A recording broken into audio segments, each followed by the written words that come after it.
good day, sir. We are the Paradox. So, I am Ken Cartasiano. I am the front-end developer. And I am John Regagnete, the backend developer.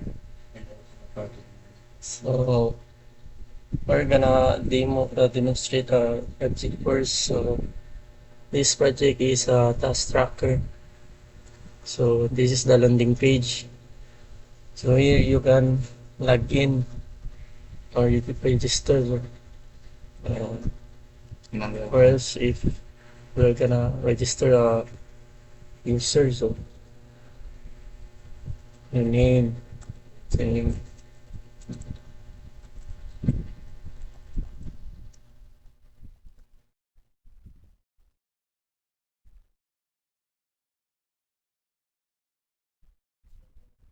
So role, pwede naman matago kung admin ba or client. So if client siya register. So kung register na matagol na kadiri sa login page. So register ko na to. Login.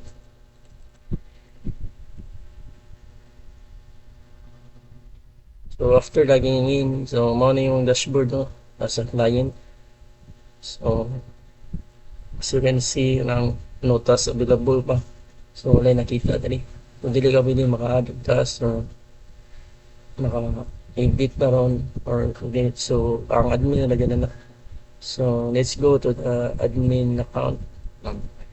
So log-out ito. Then log-in ka sa admin account. So na namin na-create na admin. Mga na yung so si admin mo ni mong dashboard. So diri maka-add kag task una task 4. Ano yung task 4?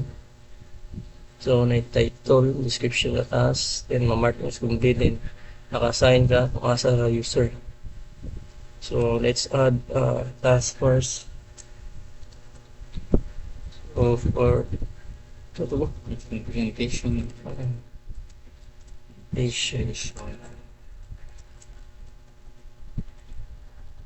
Description.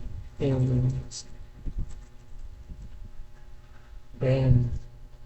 you can assign to any user, client user. Right. So gmail.com. Then add task. So as you can see, nakita na dito na add na ang task.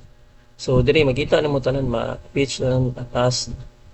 Makita ko ng task no then pwede po din ma-filter if tanan task or mga to-do pa do's. Then or kung mga completed ba task no makita na. So if all makita ulit namin pwede po nimo maka-search no. So sample search to create. So kanila kita ano tong project. Then make. So parang may presentation na ito.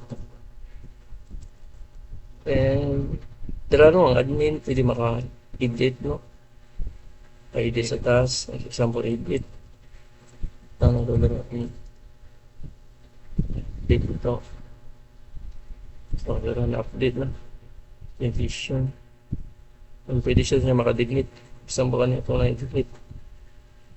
So pwede nga naman. So since kanina na-add naman ito task ni file. So ato sa lagin niya ng account. Lang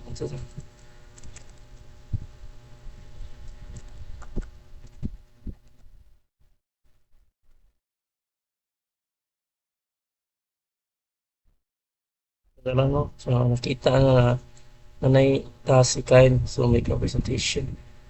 So si client ang imo nga mabuhat na if ibahato naman task din mahuman ni Marcus Dan nimo. Bisang bag mahuman ni Marcus Dan. So diri completed na siya. So si client pwede po din filter ko kanon so yung to those ano mo na task wala na completed. Pwede po ka maka-search no.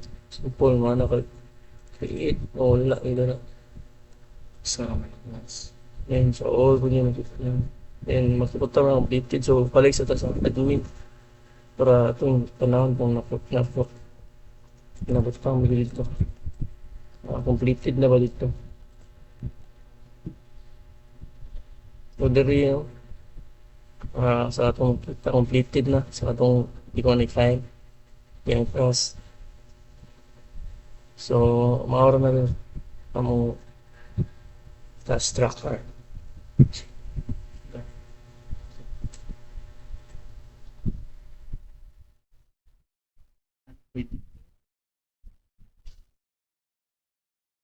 So karon ato is main ang back-end. So mo na among folder sa back-end. So una gid diri kasi sa ating movie. So mo ni configure imong database na ni. Yung may connection.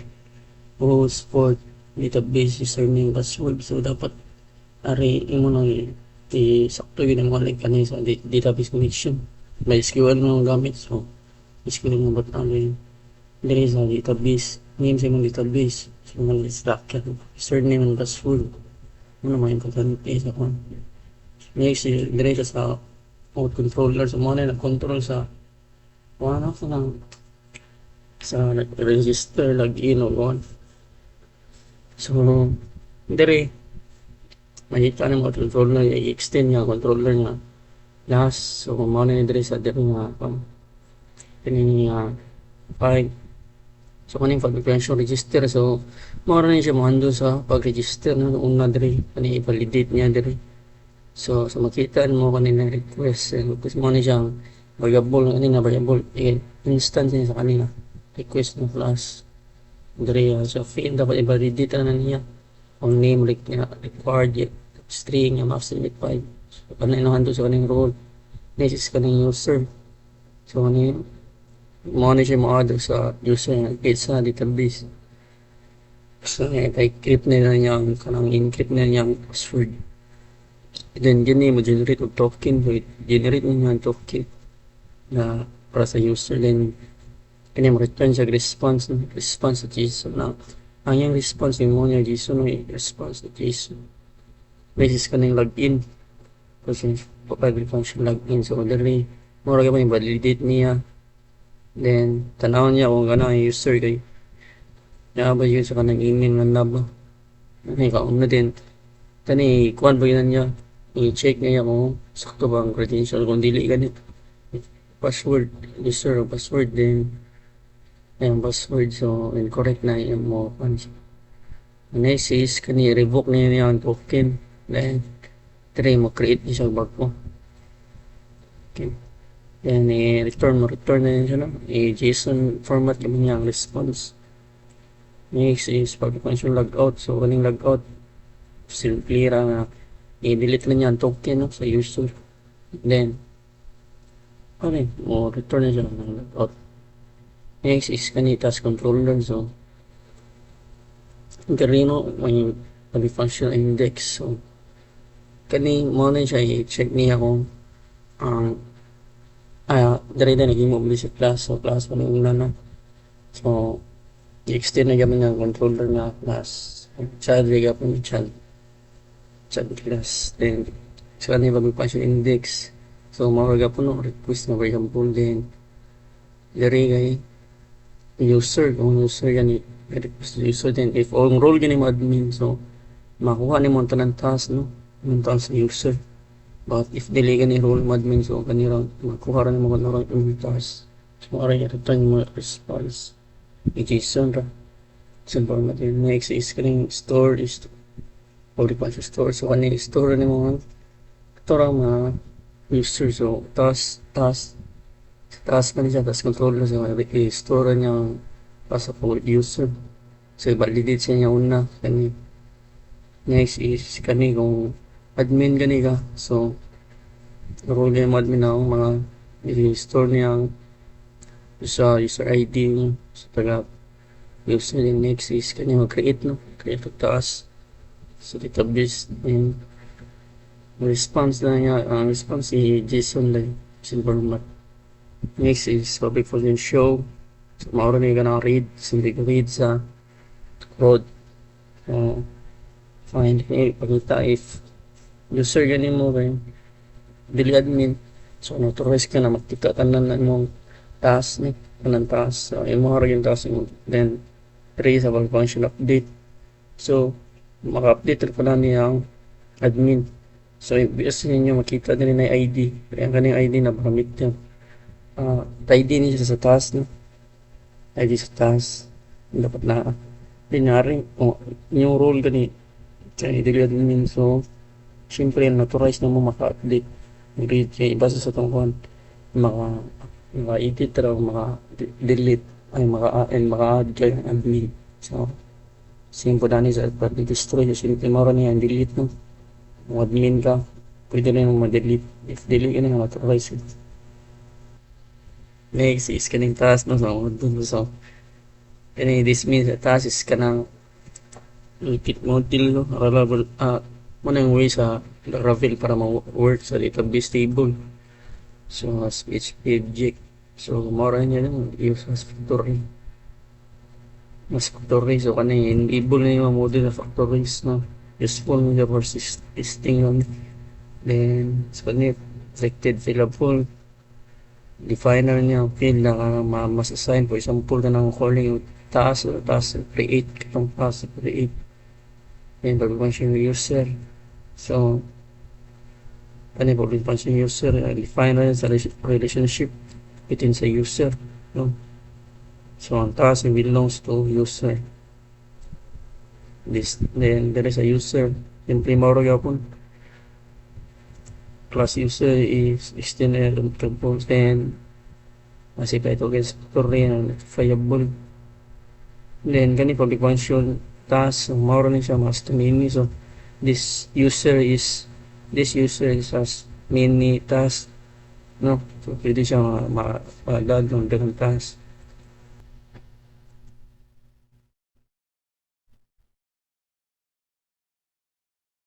Next is migration. So kanin sa database then migration na folder so dire na dire ang kanang mga migration ato. So kani mo ni mga mag-create sa tables no sa database ato.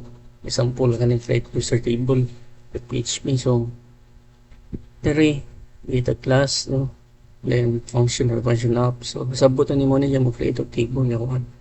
Then i-create ni mo ni rin sa user si table din ang pwede matay ID string name string email string link timestamp. So kanino mas limaw lang ito man table then mo na siya magana if mag PHP artisan migrate ka.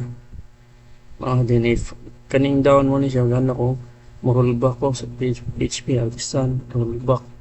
So magana na siya mag-fixes na ang fixes na ang user na table.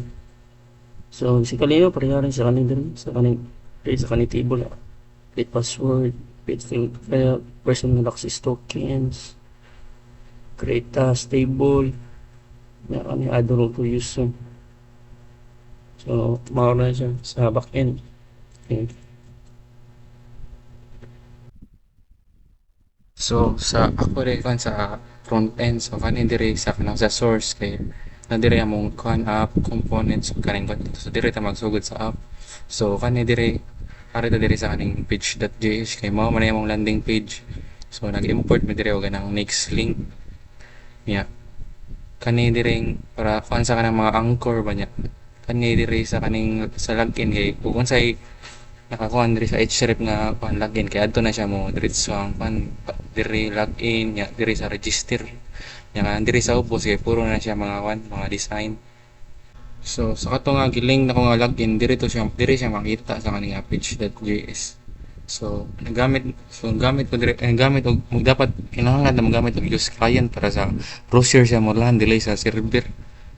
So atong i-import itong mga kinahanglan dire then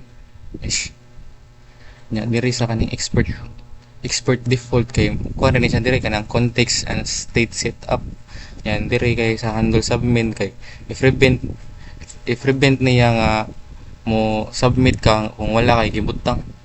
So dire ta nag try catch dire.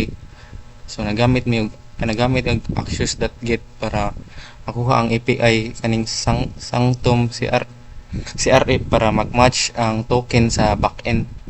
So nagamit mi dire pud sa kanang access axios.post kay kanang if ilagay nimo email ug password kay para magpakuan if nakalagin na gani ka diri sa kaning kuan sa kanang example diri nakalagin na ka then mo direct na diri sa dashboard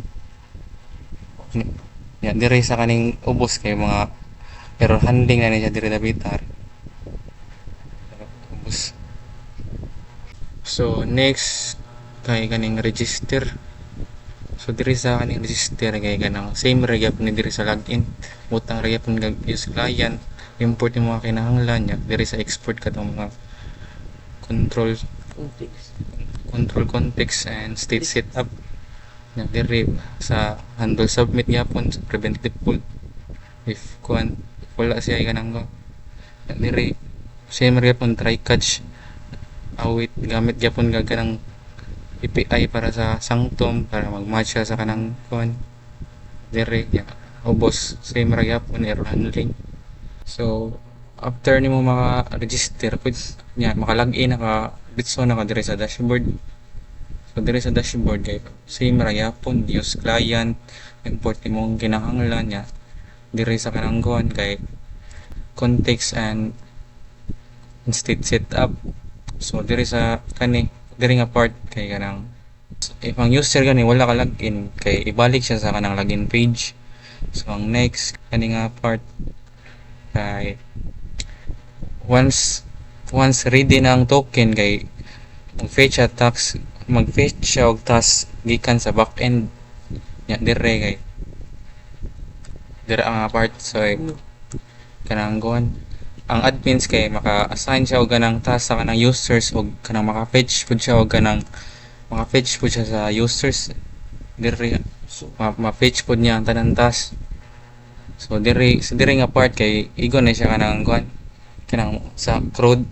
So kaning add task diri kay edit task update task nya kanang delete task nya dire kay kaning sa kanang mo na siya ang kanang task nga mo under kanang if complete na ang kanang ang mark og complete no. So dire sa part kay kanang para ni sa kanang task nga kanang unsay kanang makita ba filter ba task filter mga search ug unsay kanang mo ra ni makita nga task mo ra siya dire. So dire sa dire kay kaning navbar kay gikan ra ni sa kanang components ikuha na namo sa components kaning navbar kaning task form o kaning task list o context.js kaning nga file kay naghatag ni og authentication context para sa app. So kaning line kay muna siya nagbuhat og React context para sa authentication data. Export function auth provider kay kaning usan na siya component nga mo na siya ang kanang component nga nag-wrap ug naghatag sa app sa kanang authentication state. So kaning mga use state kani kay mo dira naka-store ang kanang mga user token o kanang mga loading state. So kaning sa use effect nga kaning sa so kaning line dire kay mo na siyang nag-load sa user token gikan sa local storage ini ka sugod sa app para if i-refresh ka na nimo app kay magpabilin gyapon siya sa nakalagin ang user. So next ana kay ang kaning sa login function. So kaning sa login function kay nag-set ang user og token sa state og local storage og siya pud ang nag-set sa default na authentication header para sa Axios. Dire nga part mo ni siya. So ang next ani kay kaning logout function. So kaning logout function kay mo ni siya mo clear sa user gikan sa token gikan sa state sa local storage sa kanang sa Axios. Kani. Okay. So, ang next, ano kayang kaning ko? Ang kaning context provider. Yeah, context provider. So, nagpaabot sa user token mo na siya nagpaabot sa user token login sa user token login logout ug floating state na adto gikan sa one tibok nga app.